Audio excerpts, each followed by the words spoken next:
Hello, আশা করি সবাই ভালো আছেন। একটা ব্যাপার, এই পৃথিবীতে আসলে শুধুমাত্র যে মানুষ বাঁচবে এমন না।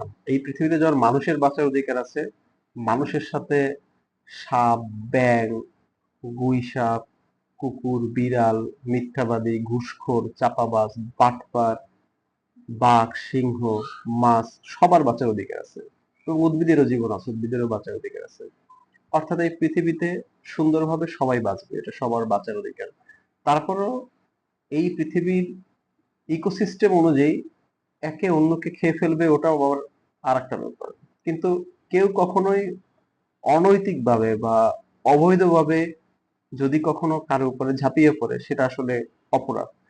সাইকোলজিতে ডার্ক ডিজায়ার বলতে একটা কথা আছে। এটা হলো, আপনি এটা টের পাবেন এভাবে যে দেখবেন আমাদের দেশে অধিকাংশ সময় এমনটা হয় যে কখনো সিসকে চোরকে ধরে বেদম পিটনি দেওয়া হচ্ছে, মানে সিসকে চোরকে ধরে যে কখনো কাউকে মারে নাই সে আইসা তাকে মারতেছে, এমন একটা অবস্থা। এর কারণটা কি? এর কারণ হলো এই ডার্ক ডিজায়ার থেকে।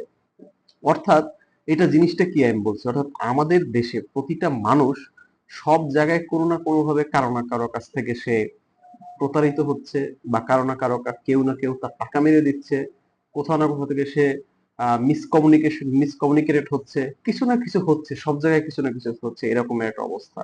তো এই কারণে মানুষের মনে ক্ষোভ জমে আছে অনেক পরিমাণে, যে তখন যখন হাজার কোটি টাকা লোপাট করা ব্যক্তিকে কেউ ধরতে না পারে, তখন ওই সিসকে চোরকে ধরে তার উপরে গিয়ে সে ক্ষোভ মিটায়।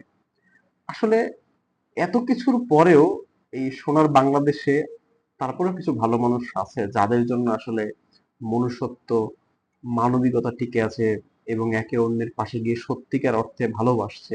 এরকমের মানুষ এখনো আছে। তাদের প্রতি কৃতজ্ঞতা, এবং একজন মানুষ হিসাবে বেঁচে থেকে যদি অন্তত এই পৃথিবীতে মানুষকে ভালো না বাসা যায়, এবং অপরাধ এবং স্বাভাবিক কাজের কোনটা সহজ এবং কোনটা কঠিন এটার পার্থক্য না বোঝা যায়, তাহলে অন্তত একজন মানুষ হিসেবে, কারণ মানুষ হিসেবে আপনি যে ব্রেইন বা যে জ্ঞান পেয়েছেন, এটা কিন্তু অন্য প্রাণী বা অন্য সবাই পায়নি।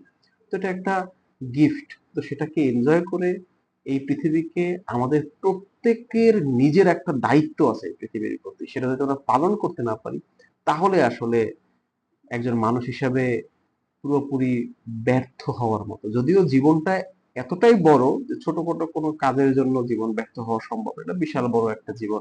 এটা কিন্তু আমার কথা না, একজন জ্ঞানী ব্যক্তির কথা। যাই হোক, আমরা যতটুকু সম্ভব মানুষের পাশে দাঁড়াই এবং মানুষকে ভালোবাসি।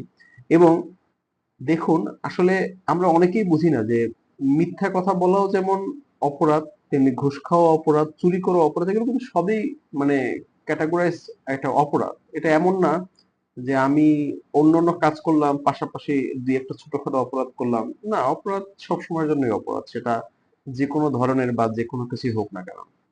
এই দুটোর বিষয়ে আমরা যেন বুঝতে পারি, সেই কামনা করছি। ধন্যবাদ, ভালো থাকুন।